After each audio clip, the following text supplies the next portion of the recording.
Fatos e versões. O que vai impactar na sua vida agora no Café com Política. No Café com Política de hoje, nós conversamos com o vereador Claudinei do Lindo Avante. Ele é vice-líder do governo na Câmara Municipal da capital mineira. Vereador, bom dia, bem-vindo ao Café com Política. É prazer falar com o senhor.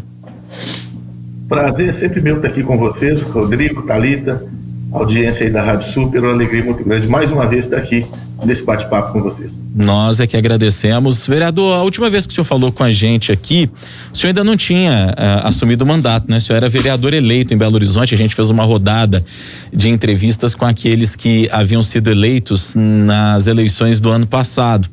E aí eu pergunto para o senhor, né? O senhor já tem aí agora alguns meses de mandato, um semestre, digamos, na Câmara Municipal. Como é que tem sido essa experiência? E pergunto, é mais difícil do que o senhor pensava ou é mais fácil do que o senhor pensava?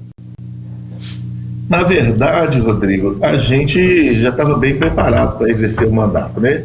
Eu já fui chefe de gabinete na Câmara Municipal de Belo Horizonte, em outras legislaturas, e passei por vários cargos da administração, como você bem sabe. A minha formação em direito me ajuda muito, né? Nós temos uma equipe muito competente lá no gabinete, e a assessoria da Câmara Municipal de Belo Horizonte é uma das melhores do país. Então, para exercer o mandato, a gente não teve maiores dificuldades, não está tendo maiores dificuldades. Aquele friozinho da barriga do início do mandato, em que pese toda a nossa experiência, sempre acontece, é natural que ocorra. Mas o mandato está indo bem, a gente está trabalhando muito e não está tendo maiores dificuldades, não. Agora, vereador, a gente trouxe hoje a boa notícia de que BH não tem mais nenhum índice relacionado à Covid-19 no patamar vermelho, né?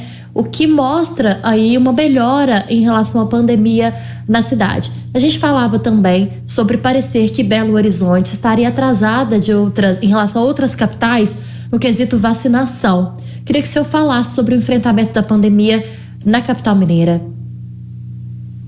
Pois é, Thalita, esse é o ponto nevrálgico hoje das discussões das gestões municipais, né?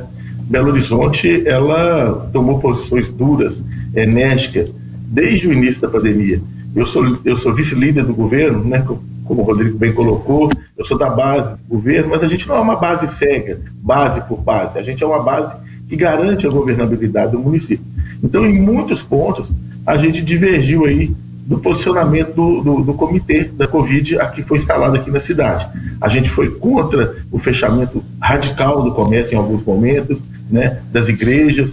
A gente fez uma defesa intransigente da reabertura das igrejas, mas Belo Horizonte muito mais acertou do que errou na questão do fechamento da cidade, mais acertou do que errou na questão da vacinação. Belo Horizonte hoje, ela está com taxas extremamente positivas dentro da realidade dramática que o país vive.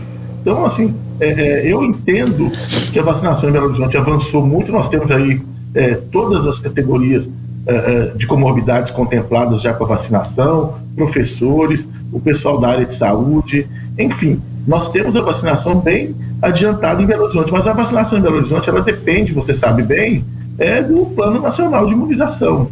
Então, Belo Horizonte fica adstrita ao que o governo federal repassa ao Estado e o Estado, por seu turno, repassa às cidades. Então, há essa confusão, às vezes, entre o comitê estadual, com o recebimento das vacinas, os critérios de distribuição, mas dentro das vacinas que Belo Horizonte está recebendo, Belo Horizonte está vacinando, e vacinando bem. Vereador, o senhor falou aí que mesmo sendo base, não é uma base radical, uma base que consegue inclusive estabelecer contrapontos a algumas políticas adotadas pela prefeitura, não é? E o senhor citou aí a questão das igrejas, o fechamento mais radical do comércio que ocorreu em diversos momentos desde que essa pandemia começou. Ainda sobre esse assunto, eu queria falar com o senhor sobre o clima que existe hoje na Câmara Municipal. E nós temos observado que essa legislatura atual, ela tem sido uma legislatura mais crítica à prefeitura. No mandato anterior do prefeito Calil, a gente sempre observou uma certa facilidade. O governo levou a Câmara com certa facilidade na aprovação de projetos que eram de interesse do Executivo, por exemplo. E nesta legislatura notamos um cenário diferente. No papel de vice-líder do governo, de alguém que obviamente está alinhado à prefeitura, mas precisa dialogar com seus pares na casa, como é que tem sido essa relação e por que cresceram as dificuldades para o prefeito Calil na comparação com a legislatura anterior? Ô Rodrigo, na realidade, a legislatura anterior, ela garantia ao prefeito Alexandre Calil uma base de mais de 30 vereadores, né? O que não ocorreu nessa legislatura em razão do resultado das eleições. Então, com a chegada dos novos vereadores, muitos vereadores se posicionaram de forma mais independente e outros até já se colocaram diretamente como oposição. O que acontece hoje é que nós temos um colegiado diferente, um colegiado o colegiado de Belo Horizonte hoje é muito qualificado. E a discussão permanente com a oposição, e a oposição ela é necessária a qualquer democracia moderna. Ela é importante, ela é salutar. É necessário para esse sistema republicano nosso que a gente conviva aí como uma oposição. Então, essa nossa oposição que temos na Câmara hoje, ela é, em grande medida, uma oposição ideológica, ela é uma oposição de propostas. Então, a oposição, quando vota projetos de interesse do município e que a gente faz esse trabalho de convencimento, a oposição não tem muita dificuldade para poder compreender e até votar com o governo. Agora, a oposição está bem organizada, mais qualificada do que já foi em tempos outros, mas a gente tem um diálogo permanente com os partidos que se colocam na oposição e eles são sensíveis em aprovar matérias que são de interesse do município, como tem sido ultimamente lá na Câmara Municipal. Vereador, em relação a 2022, havia aí nos bastidores uma expectativa de que o senhor tentasse alguma outra posição no ano que vem. Isso se confirma? Ô Thalita, eu sou uma pessoa assim, de grupo, eu sou um homem de partido, né? Já disse aqui no programa, eu sou vice-presidente nacional do Avante. Então eu recebo algumas missões aí do diretório e busco cumpri-las da melhor forma possível. O povo de Belo Horizonte debruçou sobre o meu nome uma votação que me levou à Câmara Municipal, cerca de 5 mil votos que me levou à Câmara Municipal. Acredito que esses votos foram dados para que eu cumprisse o meu mandato. O meu desejo pessoal é de cumprir o meu mandato até o seu fim. Mesmo porque eu tenho tido um papel importante na Câmara, de agregar grupos políticos, de conciliar grupos divergentes, de fazer um trabalho legislativo muito profícuo naquela casa. Então a gente tem trabalhado muito nesse sentido. Eu acho que a gente deve terminar o nosso mandato. 2022, de qualquer forma, eu ainda acho muito cedo discutir 2022. O cenário que está aí em nível nacional, em nível estadual, é um cenário muito obscuro. E eu acho que não seria hoje o momento. Belo Horizonte tem muitos projetos e muitas coisas que a gente precisa resolver antes de pensar nas eleições de 2022. A gente está conversando com o vereador Claudinei do Lindo Avante, vice-líder do governo na Câmara Municipal da capital mineira. Vereador, soube que o senhor esteve reunido com o prefeito de Betim, Vitório Medioli, discutindo um assunto que a gente vira e mexe, bate nessa tecla aqui também na Rádio Super, em especial no Super N aqui no Café com Política, a integração metropolitana. E nós sabemos que esse é um gargalo que existe hoje. São 34 municípios, muitas vezes com políticas divergentes, distantes umas das outras e que precisam em algum ponto convergir, porque afinal de contas o cidadão hoje ele não necessariamente ele vive e vivencia as questões de um único limite da sua cidade, do seu município. Como é que foi essa reunião e o que dá para tirar talvez de já algumas questões que podem ser avançadas, levadas adiante para que nós tenhamos, quem sabe, uma integração metropolitana? Pois é, Rodrigo, você foi exatamente no cerne da questão.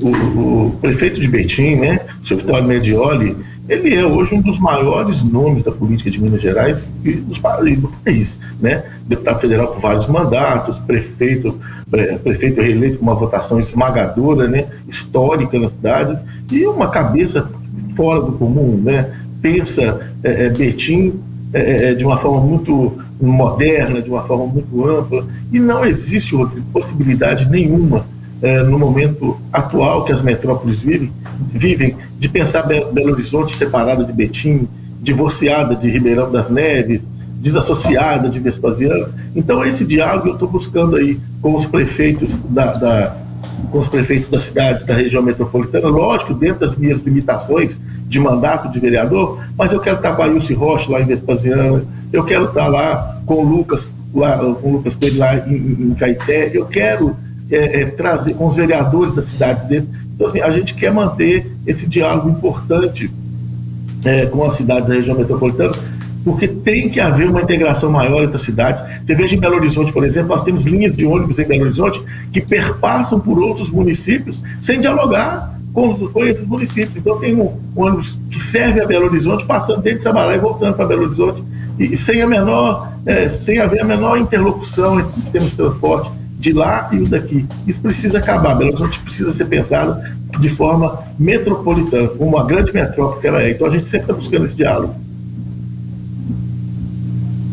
Vereador, por falar em transporte metropolitano, na semana passada o ex-presidente da BH Trans, Célio Pousada, esteve na Câmara, para prestar depoimento na CPI que investiga a BH Trans. E aí teve até uma discussão envolvendo também o vereador Gabriel Azevedo, após uma pergunta feita pelo senhor também e pelo vereador Braulio Lara. Eu queria saber, aí juntando essa pergunta que o Rodrigo fez e também essa questão da CPI, o que o senhor espera, o que a Câmara espera, como que a Câmara trabalha para de fato melhorar esse sistema de transporte na capital mineira, que é tão importante para a região metropolitana de uma forma geral? Vamos lá. É o seguinte, são várias considerações a ser feitas acerca desse tema. Primeiro, a BH Trans precisa ser reformulada nesse formato que ela está, ela não funciona mais, né? Ela não tem condição hoje, a BH Trans, de fiscalizar o transporte coletivo de Belo Horizonte. Pelo menos foi o que nos pareceu até aqui. E olha que a CPI mal está começando. Segunda coisa é que o contrato das empresas que exploram o transporte coletivo da nossa cidade é um contrato draconiano, as cláusulas são draconianas, são perniciosas, o contrato ele não se sustenta, é um contrato frágil e que deve ser reformulado. Isso é a essência, o contrato deve ser reformulado, deve ser feito um outro contrato, um outro processo para poder o transporte de Belo Horizonte prestar um serviço melhor e ser de fato fiscalizado, que hoje no formato que está não é fiscalização, né? Há lá uma observação pontual de algumas questões ali contratuais, mas o contrato não é auditado, não há uma auditoria verdadeira sobre o contrato. Isso são questões que a gente precisa corrigir rapidamente. O terceiro ponto é preservar os servidores da BH Trans. A BH Trans tem um quadro técnico muito qualificado, ela tem servidores de carreira muito qualificados e esses não podem ser prejudicados em razão da má gestão que ocorreu na empresa, especialmente de 10 anos para cá, né? Então a gente tem que tomar muito cuidado com isso. A BH Trans tem que ser profundamente reestruturada, mas preservando lá os seus funcionários, os seus quadros técnicos. E esse contrato draconiano ele tem que acabar e a gente tem que fazer um contrato que realmente faça com que as empresas de hoje prestem o serviço para os quais elas foram contratadas. Elas foram contratadas. Não pode continuar como está. Não se cuida de caça às bruxas, de demonização de ninguém, não é isso. O que a gente precisa é devolver ao povo de Belo Horizonte um transporte coletivo minimamente de qualidade para que possa dar segurança e conforto às nossas famílias que deslocam no dia a dia aí, no transporte coletivo da cidade, que é péssimo. Hora do bate-pronto. No Café com Política. Café com Política. Hora do bate-pronto. Vereador, o senhor já conhece o nosso quadro, são perguntas objetivas, respostas igualmente objetivas, um ping-pong aqui com a gente, combinado? Combinado, vamos lá. Para começar, a prioridade do governo Calil na Câmara? Uma Belo Horizonte mais humana, mas nesse momento agora a prioridade é vacinar o povo da nossa cidade. Oposição a Calil mais dura neste segundo mandato? Natural, mais dura e mais qualificada, mas também uma oposição de mais diálogo, uma oposição mais transparente. Relação da prefeitura com os parlamentares atualmente? Mudando o formato, porque na legislatura passada a maioria era esmagadora, agora a maioria é mais frágil e o diálogo tem melhorado muito. A presidente da Câmara, Nelly Aquino. uma magistrada. A Nelly Aquino é um exemplo de gestão e ela conduz a Câmara como se conduz um parlamento de alto nível que a Câmara é. O prefeito Alexandre Calil. Alexandre Calil é uma figura ímpar, um comunicador nato e um gestor de excelência. A cidade pós-pandemia. Uma cidade mais alegre, mais feliz, uma cidade mais clara, mais iluminada, uma cidade que vai dar um recado interessante até pelas suas próprias características. Belo Horizonte vai ser um exemplo depois da pandemia. Vereador de Belo Horizonte, Claudinei Dulim, do Avante, vice-líder do governo na Câmara Municipal, foi o nosso convidado de hoje aqui no Café com Política. Vereador, muito obrigado pela sua presença, pela sua participação. Prazer falar contigo, até a próxima. Olha, gente, muito obrigado a vocês, muito obrigado à audiência. Thalita, Rodrigo, eu sempre gosto de falar, é muito bom estar aqui com vocês. Muito obrigado e um excelente dia para vocês.